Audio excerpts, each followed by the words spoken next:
Mikle. Hey, James. Hey, sorry, Mikle. Hey, Tooth, and hey, Ripoff. Don't mind me. This is some late night uh, painting of emotional damage.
Hey, Henke.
Hey, Amy. Hey, Jason. What am I doing awake? I still have about 4 to 5 hours in me to be awake. It's my current sleep schedule. I'm using schedule under massive quotation marks.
Bless you.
How am I doing? I'm doing great. I'm actually doing fantastic.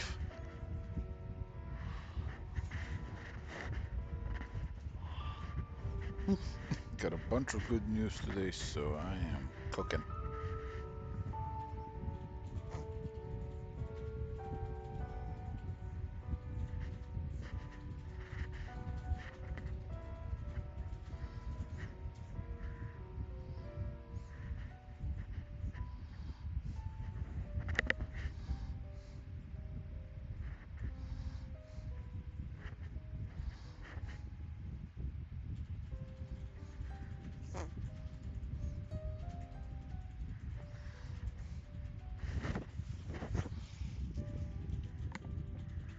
Hehe, nice.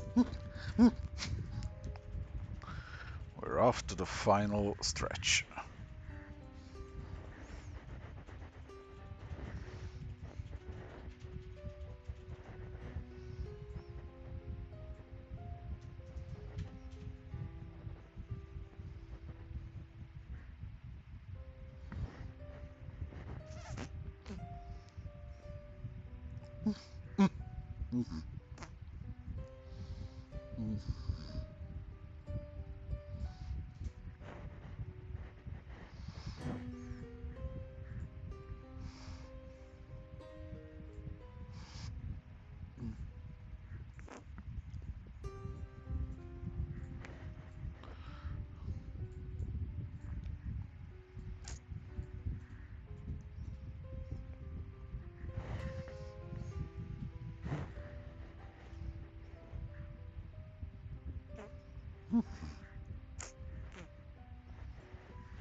Share the good news? I can't. It's a secret.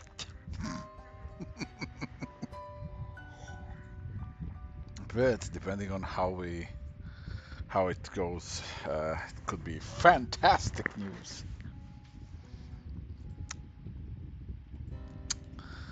But like I said, for now, it's a secret.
Mm.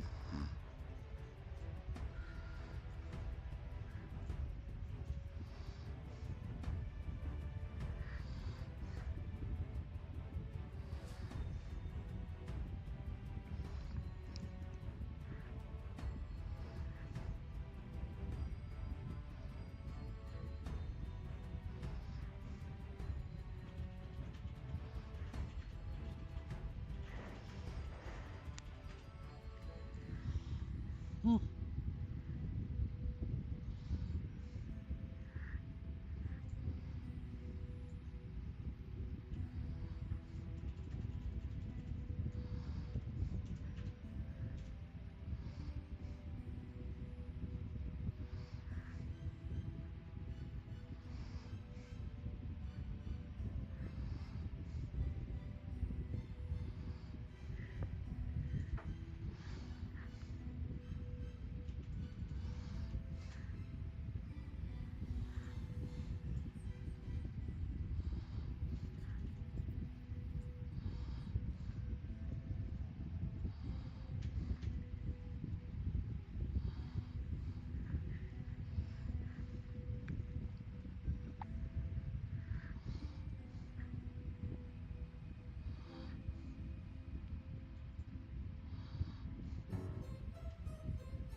My anti-burnout method works. Of course it works. I wouldn't have been able to make as many books as I have if it didn't.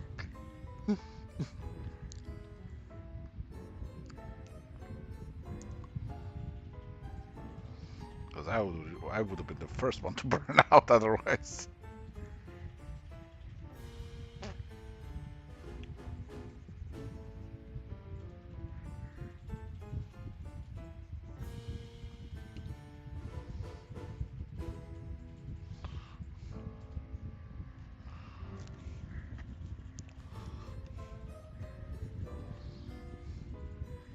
Are you testing on yourself? Nice.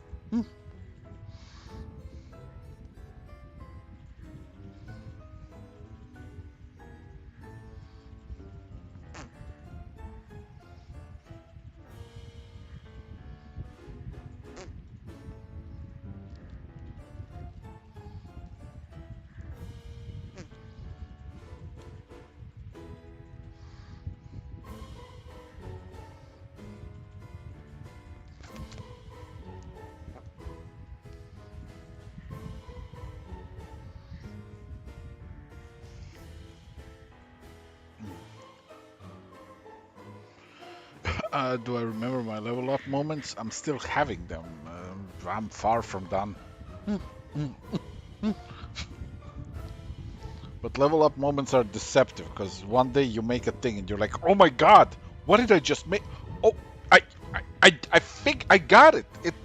It's finally the power is within my grasp. Next day you draw a potato and you're like, what just happened? So it's less of a level up. It's more of one of these lines, it's like, oh, oh, oh, oh, oh,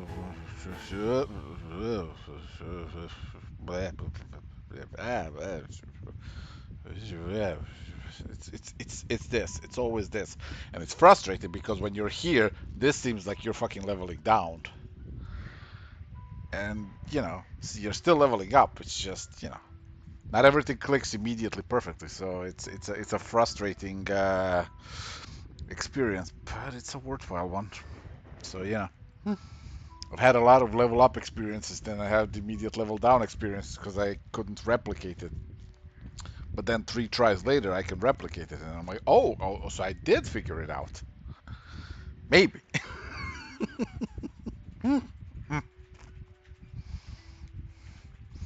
Because it's not a linear path. Well, it's linear, it's just not a straight one, it's very gay.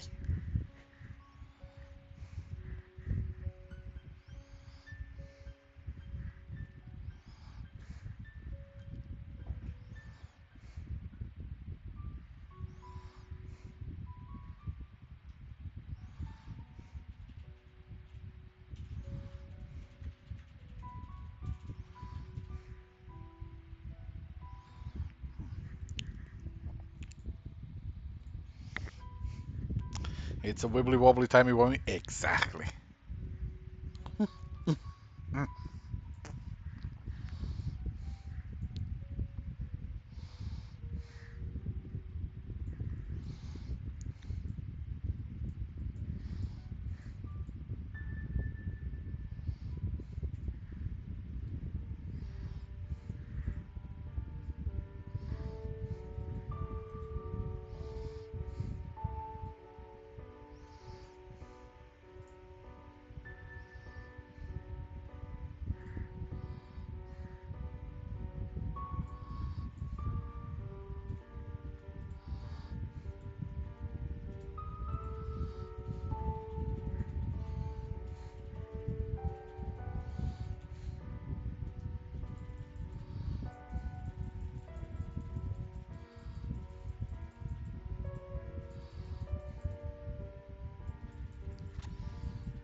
I have no idea about the rates. It kind of depends on your skill.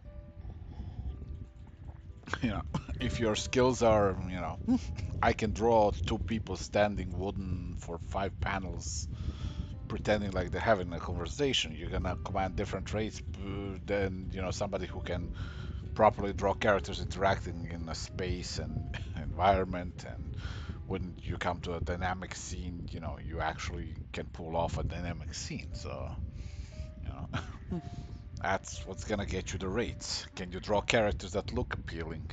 Can you draw characters that look appealing while moving? Can you draw characters that move in interesting ways? Can you draw cool environments, cool backgrounds? Can you draw intensely interesting designs that can then carry over and that you are capable of repeating over and over again if you're making a comic?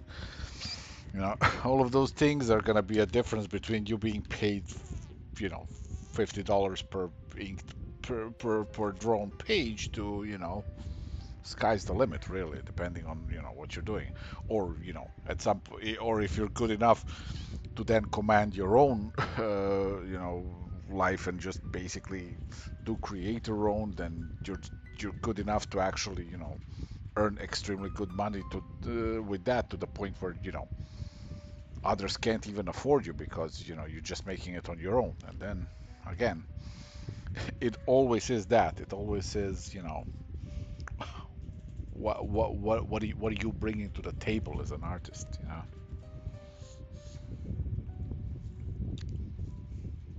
Because like I said, the rates can go from anywhere to from hey, you're doing an indie project where you're being paid nothing. You're being paid $50 per page, but maybe you're gonna get a cut from the sales, which very often tend to be non-existent because people don't know how to promote their comics.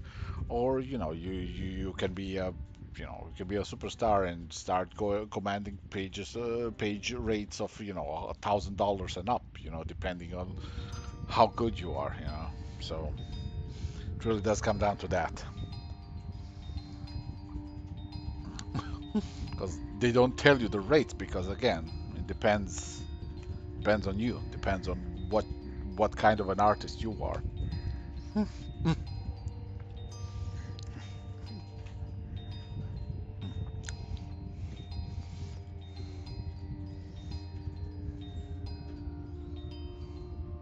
Yeah, again, see that right there. That depends on your friend's skill level versus the client's expectations.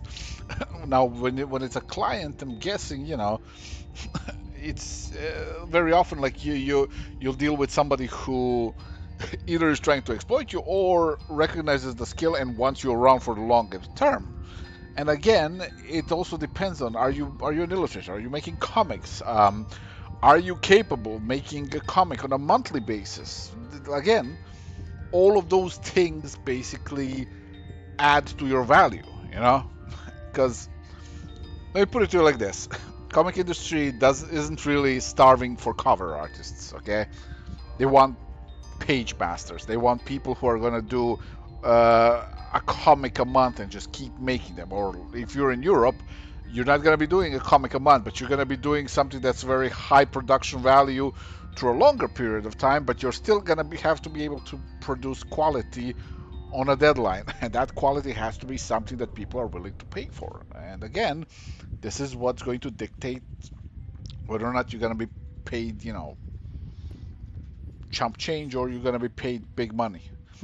Because like, here's the thing: if you are a skilled artist, if you're a consistent artist that companies trust to do the work, you can, to a degree, you can to a degree control your price. Where you can be like, let's say you're just a pencil, right? You can go up to a price where you're being paid $250 $500 a page of just drawn pencils, right? Which then, if you can ink also, you're adding to your value. But if you can ink, that also adds another tier to your value, because if you're doing it traditionally, guess what, you can also sell those pages later, which again makes it so that every one of your pages, let's say you're working on something that's actually popular, that actually hits it big, guess what, you're sitting on a gold mine. This is why these conversations are always very complicated, because it's not a matter of, this isn't milk that you're selling, this is art, right? It doesn't come with a stapled on tag, it's like, oh hey, this is $5, there you go. So that's an expensive bowl of milk, okay, cool. you know but with art, it really is whether or not you as an artist are a product that sells, really. And again, I've given you numbers, anywhere from like $50 per page. But again, like, none of those numbers mean anything without knowing what you bring to the table. What are you? Are you a storyteller? Are you capable of making a comic? How fast are you capable of making a comic? Are you capable of making a comic after a comic after a comic after a comic? That elevates your value, because all of a sudden you are an actual comic creator. You're somebody of interest, versus somebody who's like, walks into the room going like, "Oh, I read comics and I really like how they're drawn, so I want to draw them," and gives up, um, 2 weeks in, going like, it's like, "Oh no, I can work this fast," and then, 2 weeks in, first edits come. "Oh, I'll get to it when I get to it," and flakes out. That's also a big issue. Same as with video game industry, right? Like, in video game industry, which given how fucking just chaotic that shit is, I would never touch that with a 20-foot pole. Fuck that. But people who want to work in that industry, they also learn very harsh lesson of, you are what you make of yourself. You have a job and you have a value that you create on your own, in a way, because, if you're like, "I'm a concept artist but I only do characters," you're gonna be the first one on the get fired list, you know. But if you're like, I'm a concept artist who does characters, backgrounds, vehicles, but also can jump in when there's nothing to design, and I can like fiddle around, make like textures for this, that, and the other, you're valuable. So it's, you know, it's a mess. Like it really is a mess that doesn't really have a simple explanation and a simple answer.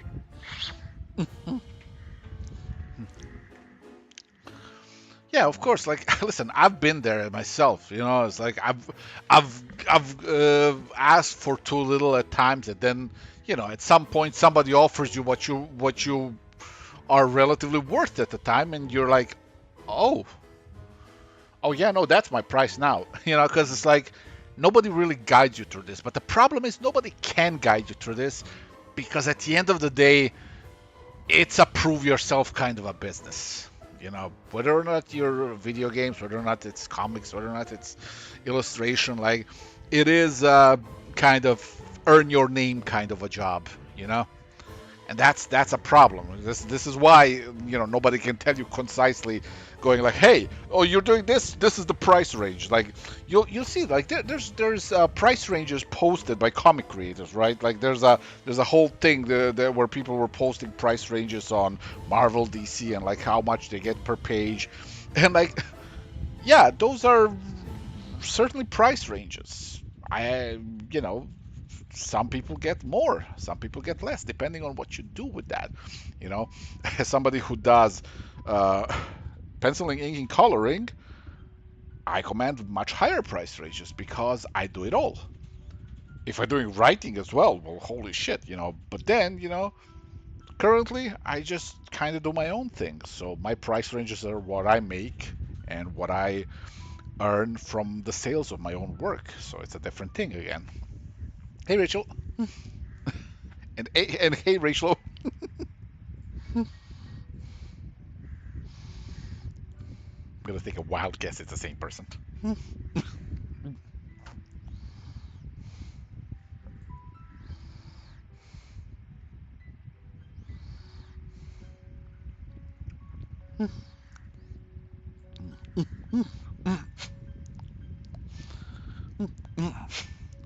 Because that's the problem with just generally with the industry side of art, with the business side of art tends to be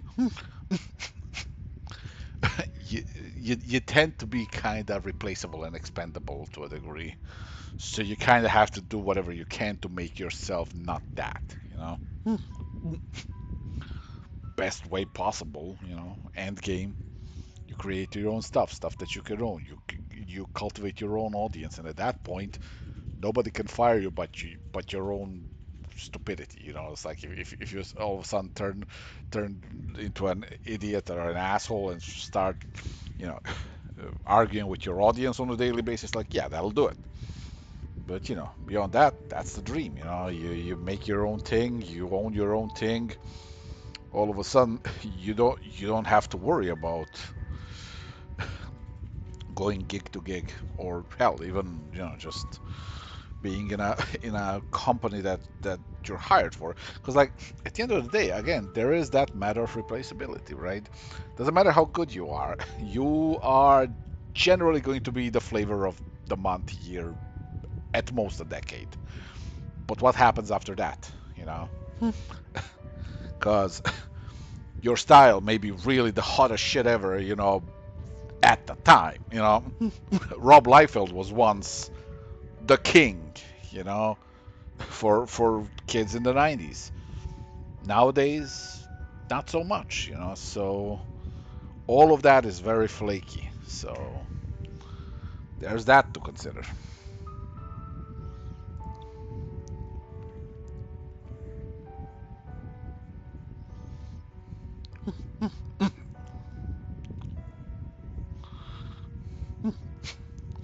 And I'm not saying that to discourage people from pursuing careers in art. I'm just telling you that you have to understand that from the get-go, you have to be malleable. You have to be limber. You have to be able to react, change course where needed, when needed. You know, it's uh, it's a mess of a business, but If you learn to navigate the waters, you'll do fine. Hey, Jail.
Thank you, Store Girl.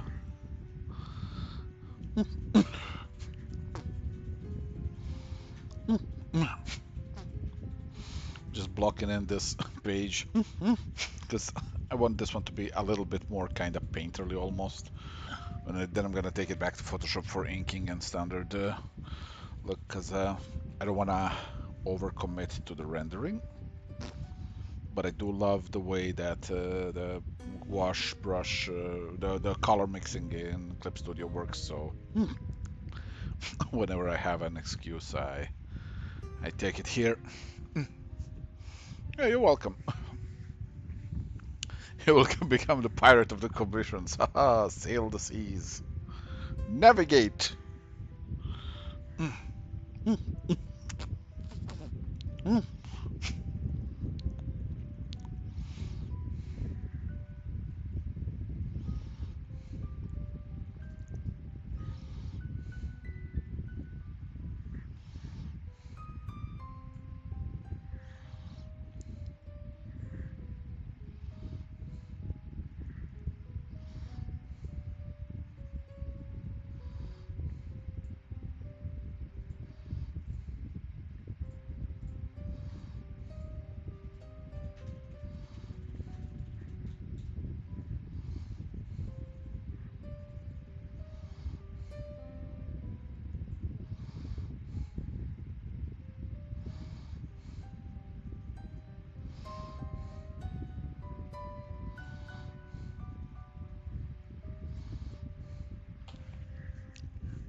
Yeah, but here's the thing, though. Generally, it is allowable to do that mostly because most companies aren't stupid enough to go after that. Because the problem, the moment you get dumb enough to do that is like the moment you kind of lose the goodwill of your audience. Because you want to foster the community, you want to foster the whole, people making fan arts, people making commissions, people, engaging with your characters, because that means that when you publish or are selling your own content based on that, yeah, they'll be there. But you start being an asshole about it and fucking slapping them on the wrist for a commission or a fan art, and then yeah, that is a very quick way to lose the audience, and then after that, lose the money.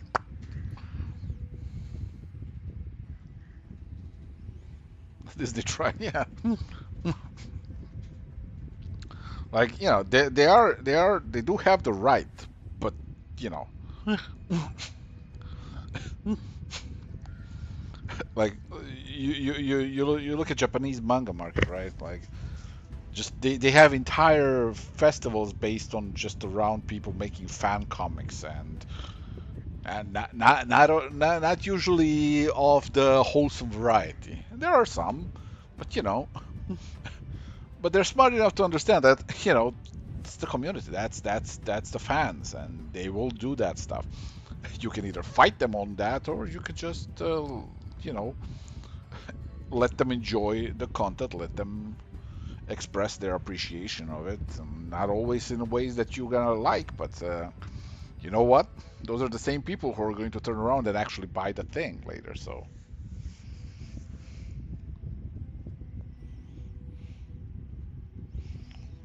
I don't want to talk about that shit. I don't care about that shit. That is the one topic that I'm just gonna from now on just categorically refuse to talk about. Nintendo was that's cause yeah. Listen, there's the one company you don't fuck with. Okay, Nintendo.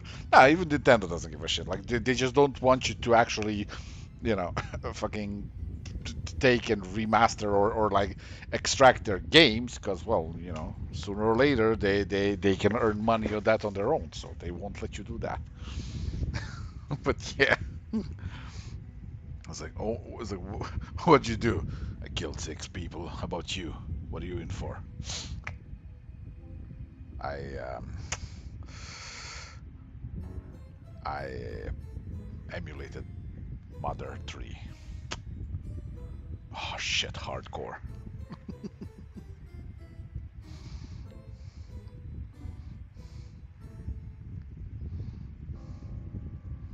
Was that what that was called? I forgot what the name of the game was. I think it was Mother or something like that. Like the one with Ness.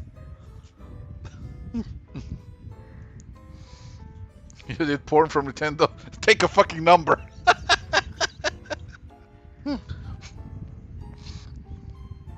The moment Nintendo introduced that one crown thing or whatever the fuck it was, like, oh boy, the gates have been opened and they cannot be shut.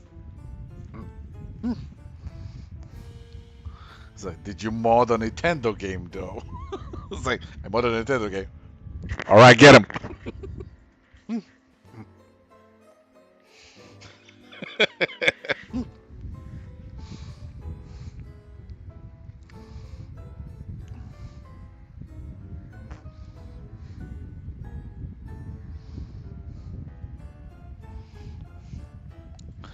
Yeah.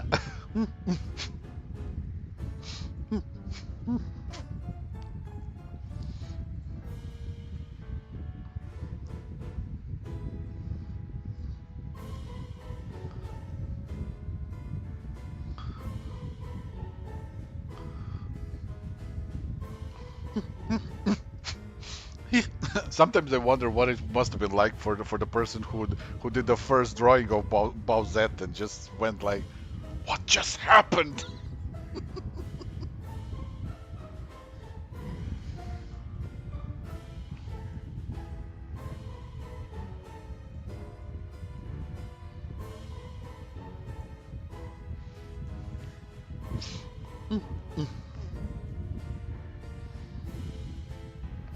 Like it's always funny when you make something and it just explodes and you're just like staring there like, I this was supposed to be silly. What the fuck?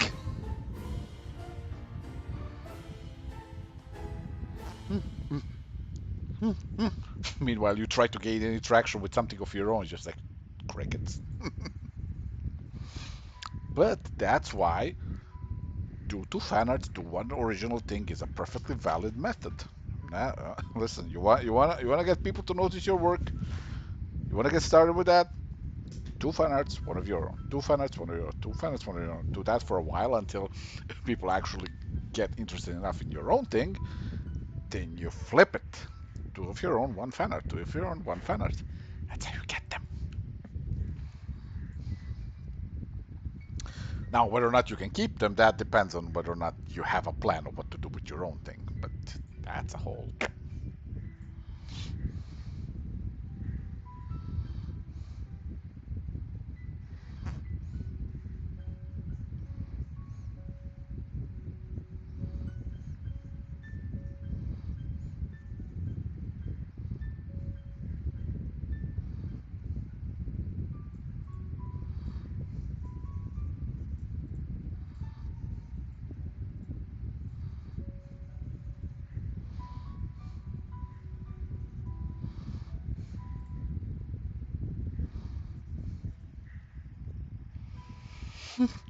Yeah, pretty much. Pretty much.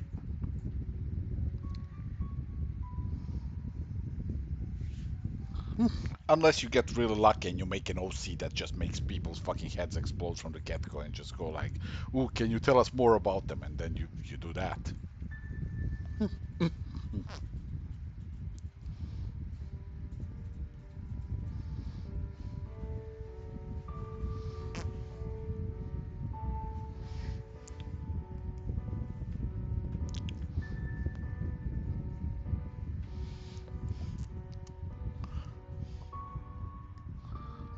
Have I approached big companies with my ideas or just look for an independent publisher to print them? Uh, I no, I basically I stick with companies that I know. Well, first of all, publish, and second of all, won't screw me over. So generally I just work with Image Top Cow when it comes to creator-owned stuff. Like I don't really look around for past that, because then the stuff I make remains mine. That's a big thing for me. Because all of these characters, all of these creations, are 100% my property, which means a lot when it comes to creative freedom.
What's my plans next for the books? Okay, next year I have Death Vigil 2, and once that fails, after that I'm gonna see what I'm gonna do with it, because chances are, if that one doesn't get an audience, like, Death Vigil is done.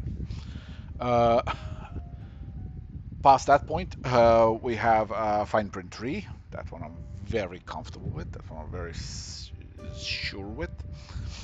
Past that point goes Queen and the Woodborn 1, and then Sunstone 9. We're going back to Sunstone because one of the several good news that I've received recently is the fact that Sunstone is fucking cooking in sales still. So you know what? We back, boys. We never left. And girls. And them days. So yeah, that's the plan. And then, like I said, if that visual finds success by some miracle, fucking great. I get to continue that visual. If not, it's gonna get how do I put this? Who's seen? Never mind. It's gonna get done, like shut down. Like it's gonna go the ways of Ravine. And then, you know, I might actually take a risk on Achilles Shield Maidens and see how that one, whether or not that finds an audience. If it does, it does. If it doesn't, it doesn't. I'm not gonna lose my mind around about it. Also, things that are on the release schedule for me, and for me and Linda, we are going to do two crowdfunders. One is gonna be Crimson After Hours, first book, and the other one is gonna be Letters to the Vampire Queen, my novel. So yeah, those are the things currently on the list.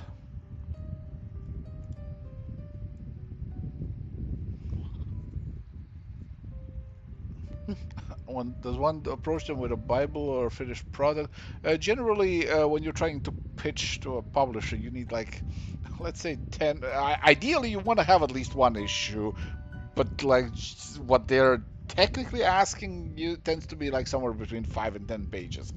I always recommend a full issue. Like I know it's hard. You have to have a job next to that, to fucking pay your bills and all that while drawing comics. It sucks, but you want to increase your chances. That's how you do it. Beyond that, you kind of have to have a clear idea of what you want to do with it. Your pitch. You have to have a longer pitch and a short elevator pitch that basically gets your foot in the door. Elevator pitch is super important, just generally, like because at some point you're gonna have to start promoting your own work, because no matter what they tell you, like these companies ain't gonna do jack shit, mostly because it's not gonna work. Nobody wants to watch an ad, right? Like, it's like you see an ad for anything, what do? You skip that shit. So basically, your only option is gonna be how you promote your own work. You know good luck with that. One of the biggest things that people tend to forget while pitching their own work to an audience is they'll post panels, pages. They're going to be like, ooh, I'm working on something. Ooh, I'm making a comic. Okay, cool. What's it about? Here's a cover. Still not really selling me on it. Like, it's a cover. That's a static image. What the fuck is the comic about? This is where elevator pitch really becomes super fucking important. It's okay to have random panels, random this, random that, but every now and then you have to remind your audience that has now maybe gathered a few new people, new eyes interested, who don't know what it is about. You're gonna have to post over and over again. You're gonna have to spread yourself thin all over the fucking internet. You're gonna have to be the biggest fucking promoter. You're gonna have to become a car salesman for the comics. But if it's a good comic, if you have a strong pitch, there's a chance it might make it. And if it makes it, well, then you get to make some mediocre money.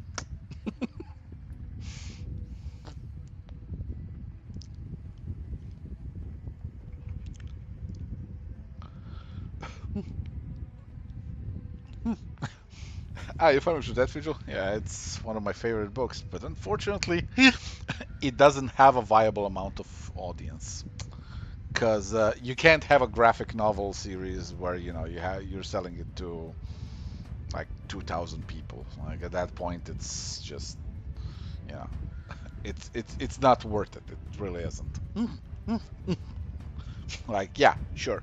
Technically, I could make that work if I was doing it as a crowdfunder, because crowdfunders tend to slightly overprice things, and you nickel and dime your audience to a degree sometimes. Not every time, but like with these things, you kind of throw in little goodies, this, that, and the other people raise it up. You give them signed books.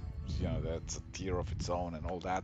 Like it's the standards of the business, and it's not done out of pure greed. It's done because like it's fucking expensive to produce and ship a book. So like there are ways where you can take 2,000 people and make that into a big win, but I would rather not, because it's extra work for me. Like I'm already busy making comics, promoting comics. I don't like there's gonna be basically a very small amount of crowdfunders from me, and even those are just kind of the stuff that I can't go through the standard way. Like I don't expect I'm gonna find me a publisher for Letters to the Vampire Queen, so I'm gonna just crowdfund it. Same as with Crimson After Hours. Crimson After Hours is spicier than Sunstone, but not by much. Still, I'm gonna make a crowdfunder out of that one. So there's that.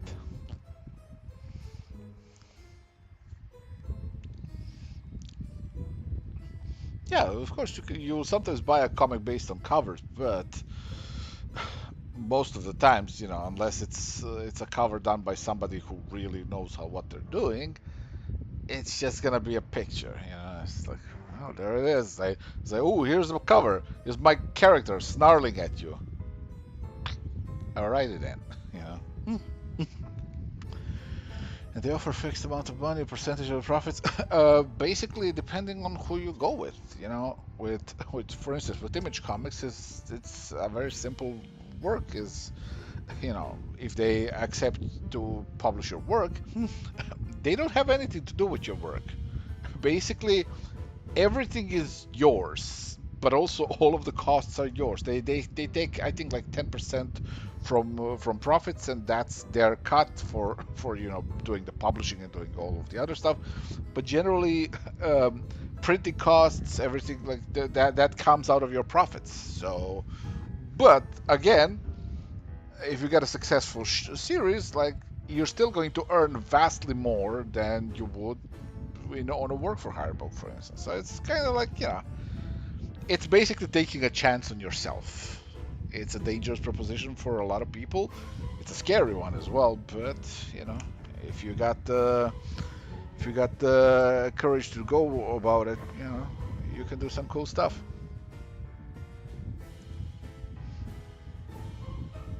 As far as licensing goes, like, you know, again, with something like Image Comics, that's all on you. Like, you keep the 100% rights to your stuff. So you want to license stuff to somebody, you want to do stuff, that's on you. Image has so few hits. Yeah, every company has so few hits. Like, when it comes to creator owned, it's just people gambling over and over again until something lands. I've had failures and I've had hits. It's the nature of the business.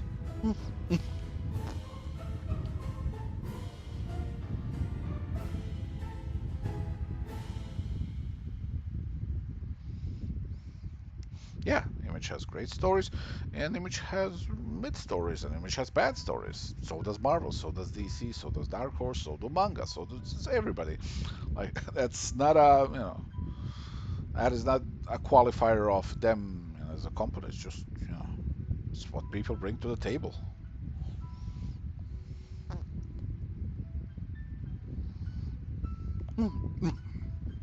Also, you know, one of those things, whether or not you're going to succeed, it also depends on what you, again, what you bring to the table. Are you bringing something that's been done a billion times over, and you're like, I have a take that's slightly different than the previous takes? You know, uh, you better have a good idea how to market it, is all I'm saying. Like, one of the funniest things for me is always going to be romance as a genre is next to non-existent in American comics. And yet it's literally one of the most profitable genres in existence. That which cracks me up endlessly. Like, I'm here fucking making a killing on it, but all right, sure.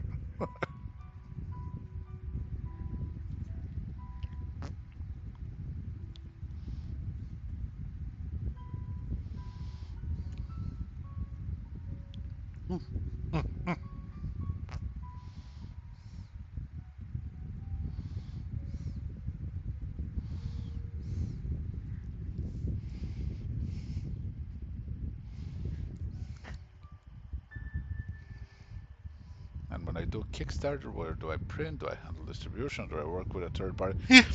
Well, for myself, when I do it, I'm gonna just go with a third party. Like, I don't have the time to organize all of that.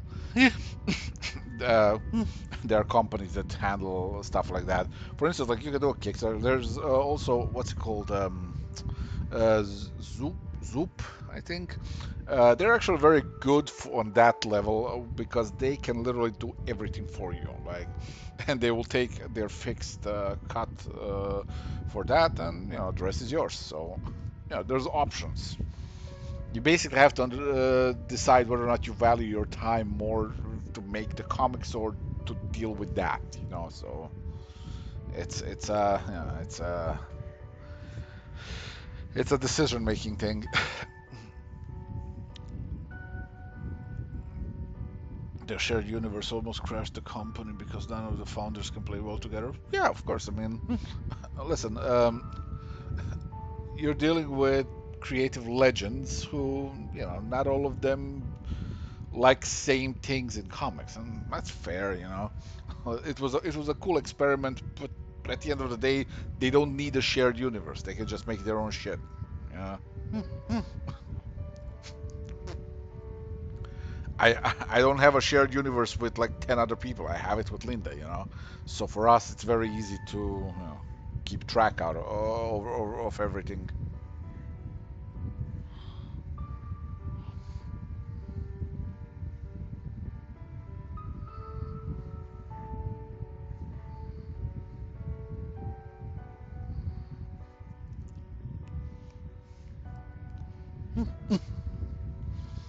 Again, irrelevant factoids, you know. It's like that has nothing to do with comics. That's personal lives.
How do we handle personal time? We work constantly together. So we just, when we're not drawing, we go out, we have fun, we watch stuff together, we play video games together. Never had any issues with that. And we're both workaholics. But we're workaholics in a way where it's like, it's a very different thing to be a workaholic when you're working on something that you hate or aren't 100% in on, and being a workaholic on something that's literally just all of your creative drive just, you know, fucking burning like crazy on a daily basis, and you're excited and you're sharing it together, and you know, so it's again, Linda and I are make for a very poor measuring stick, and people shouldn't even like you know worry about that.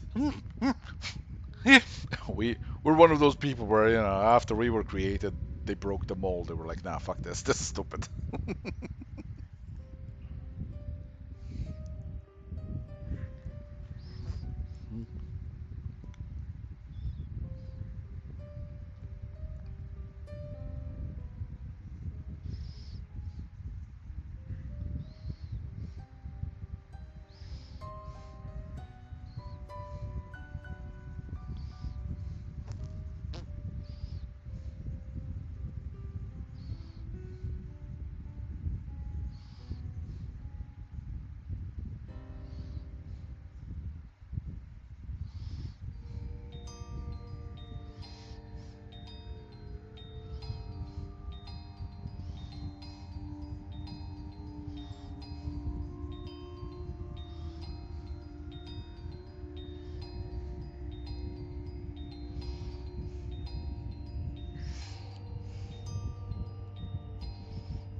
Exactly.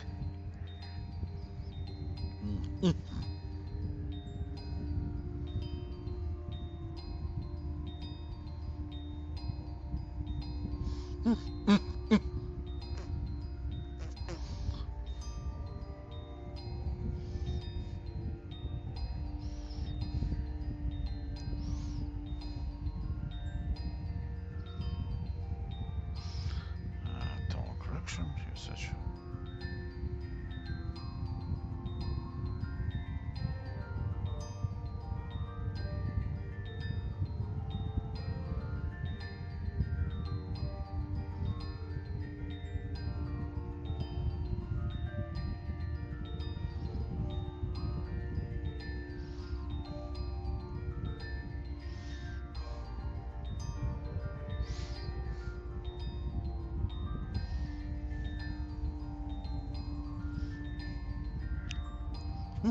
Have I ever tried animation? Yes, and I realized it's very hard and I hate it. I still have somewhere in the terabytes of these hard drives some of my old animation attempts, and it's just like I just can't find it anymore because too much shit. Well, we'll see if the frickin' if that vigil decides to be a failure again. we we're at least probably gonna see the first book of Achilles Shield Maidens if and then of course if that one actually finds an audience, fuck yeah, we're gonna see the second book and third book and all five of them and then, maybe, who knows.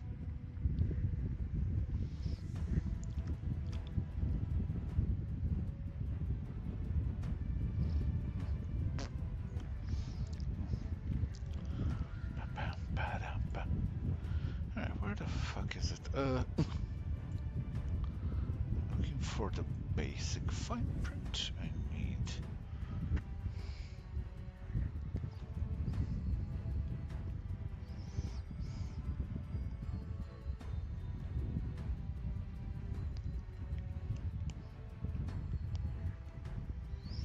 Where are you? Where are you? Show yourself.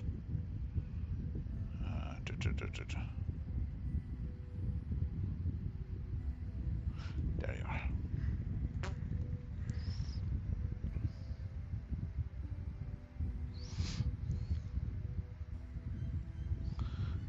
That's copy. Back to this.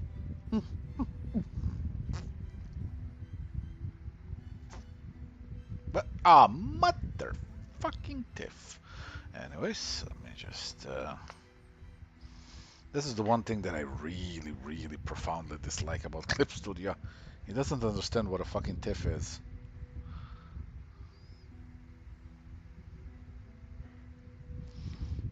Which is a very frustrating thing because every time I try to import one, it flattens it. So now I have to fucking turn this off without saving.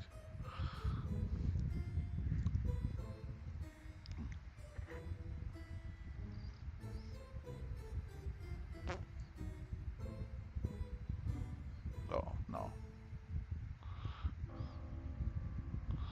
Okay. Transform. Scale route, that's the one.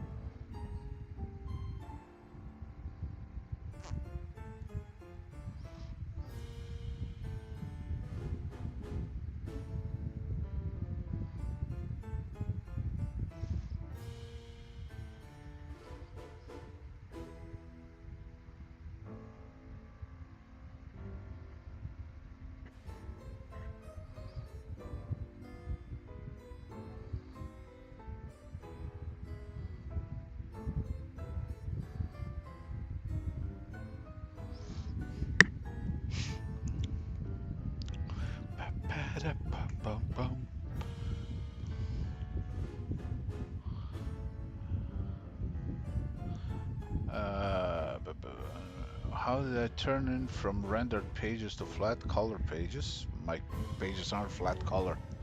They're still rendered. I just simplified it stylistically so that I don't have to render everything to the maximum because turns out it doesn't make work any better. Funny. Only took me about 15 years to figure that one out.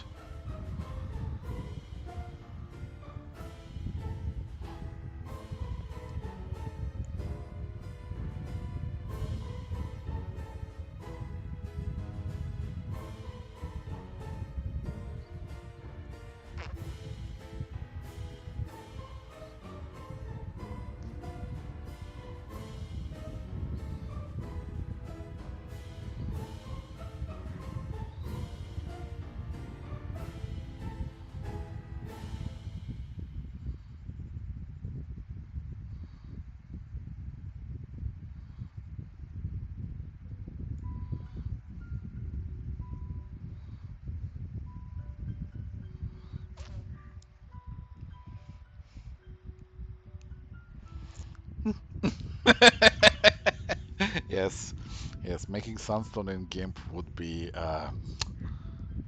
sort of poetic.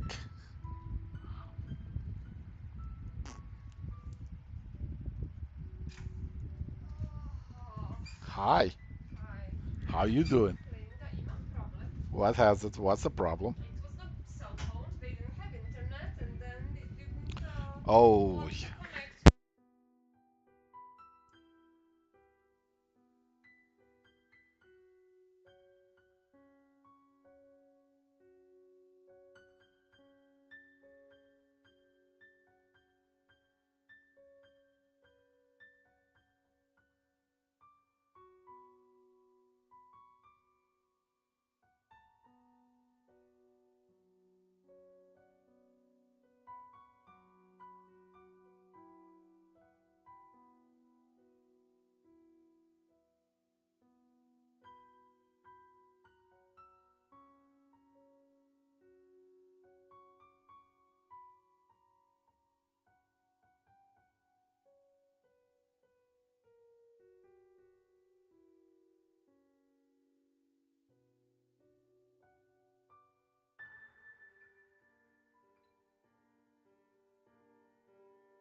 see ya, dude. Have a good one.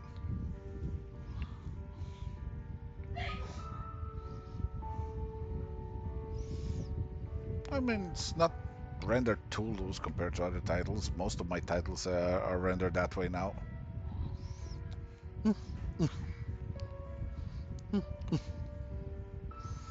Honestly, the last titles that I've actually rendered to any extreme were like Ravine and like old Witchblades, and even those were consistently deteriorating with quality because I wasn't feeling the style. Hey, Raiders.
I mean, this is the same comic.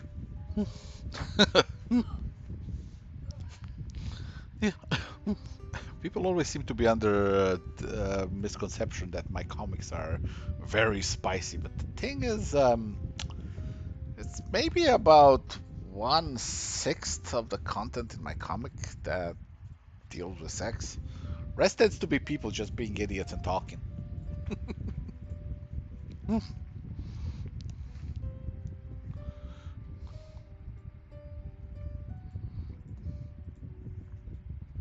Finding new and exciting ways to make a mess out of their lives.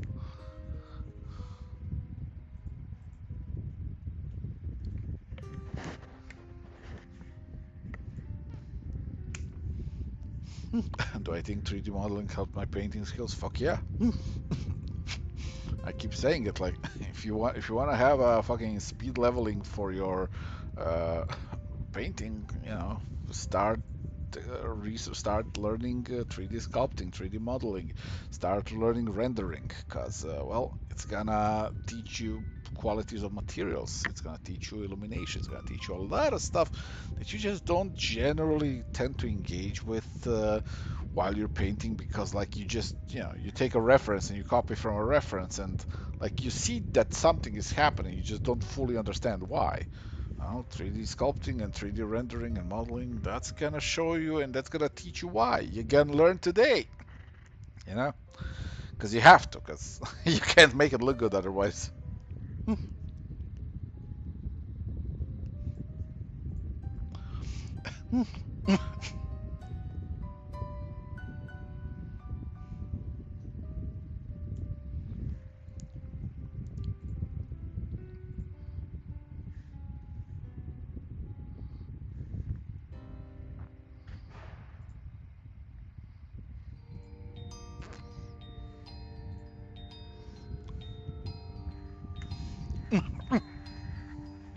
All right, now I'm gonna export this back to Photoshop, because I don't wanna overcommit to rendering on this, because this is just for the comic itself. So, gonna turn this one off, and then I'm gonna take this, fine print 3. There you are. Back at it again, and now to blending. I love Clip Studio, but Photoshop is better at some things still. I wish it wasn't, but it is what it is.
The first one. If you have something fun in mind, start developing characters, start posting online. That goes back to that advice of 2-1, as in, do fan arts one of your own things. Start fishing, basically. The idea is you want to build an audience. You want to, you want to gather people who are actually interested in what you have to offer. That takes time. So what taking that time, make a productive use of it.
Sure thing, Diego.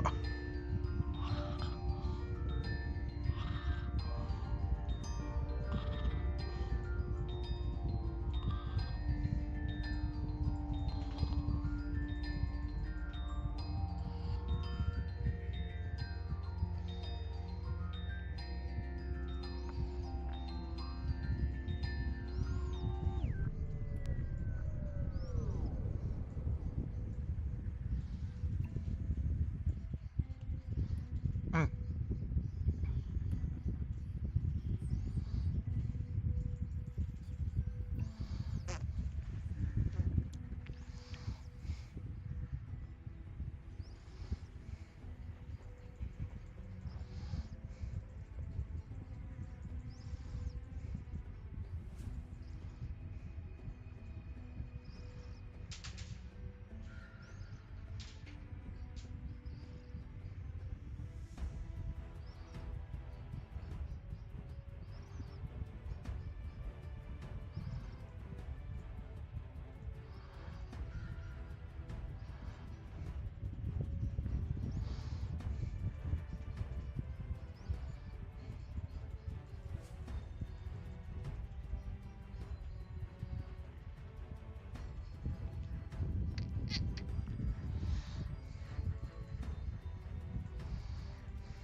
Is that river Styx? No.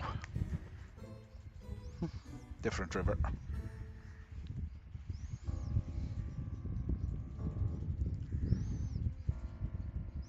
Turns out Underworld is full of rivers.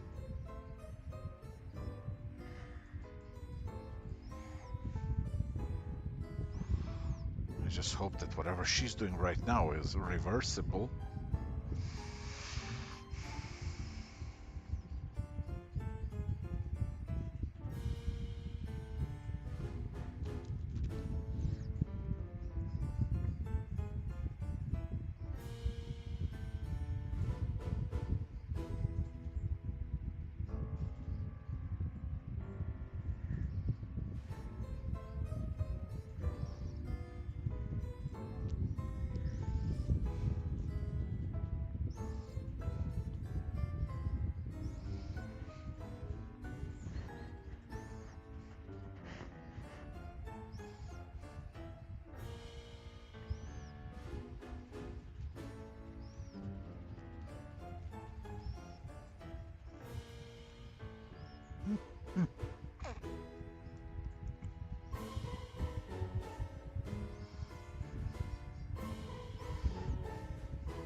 Oh, it's about to get really messy. That's all I'm gonna say.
It just got. I think just doing some quick-ish figuring out for a page. Still not happy with it, but there's potential.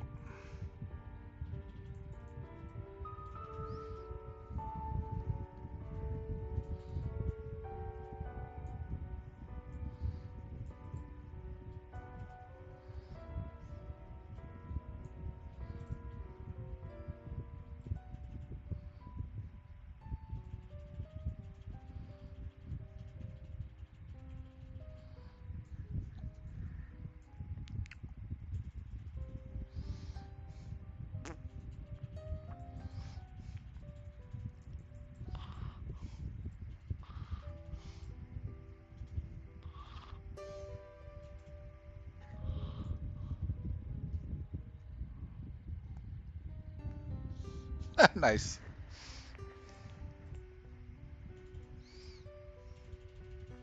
Color balance. Let's get some yellow, some red maybe.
It's going great. I'm about to actually finish now because I have to go to the store.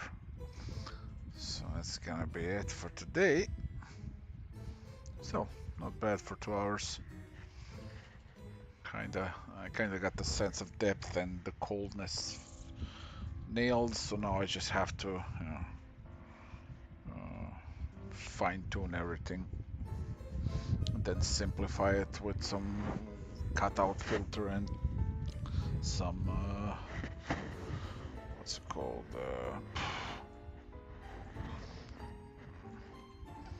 Basically what I'm gonna do is once I'm done rendering stuff, I'm gonna do a copy merged, edit paste, and then I'm gonna layer duplicate, okay, filter artistic cutout to remove some of the details because I don't want this to be hyper detailed and everything. I want it to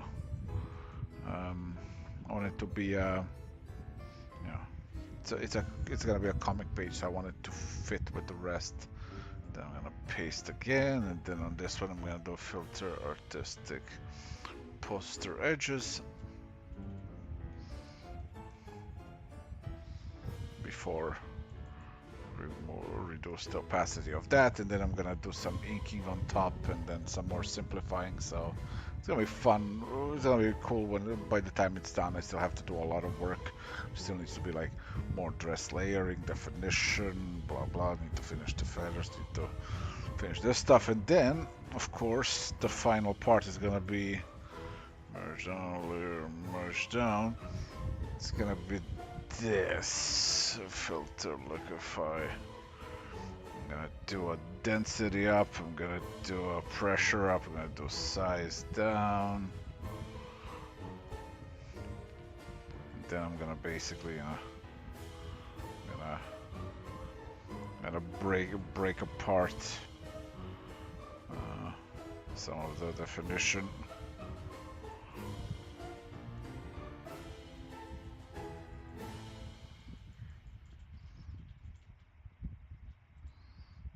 Something like this, but not this intense. I'm gonna actually reduce the intensity of stuff, but yeah, the idea is I want to feel the ripples and everything.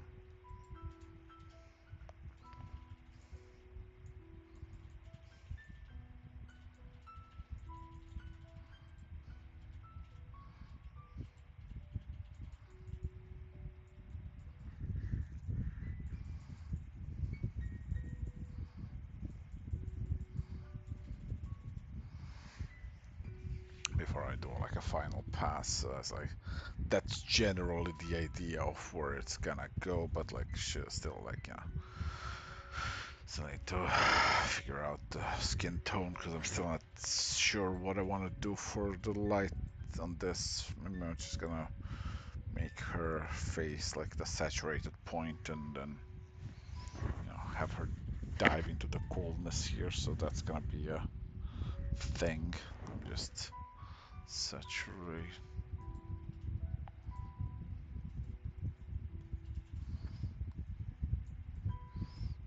Kind of do it like this,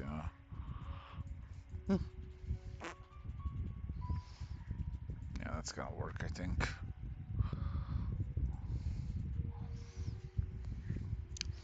And then, but in the end, I'm still gonna do some more linear light.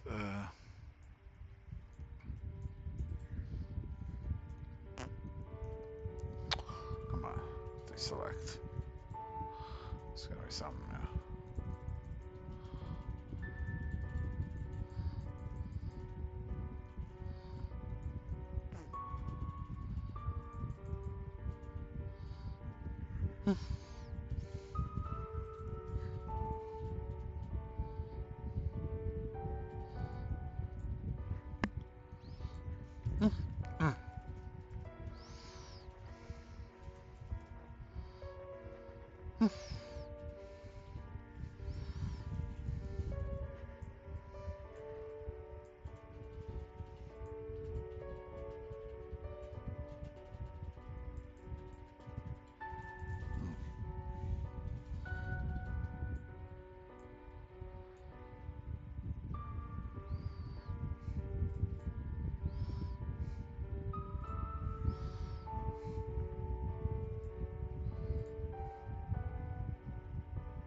Yeah, we'll see. That's a future Stepan problem. And that future Stepan is tomorrow's. File save. And on that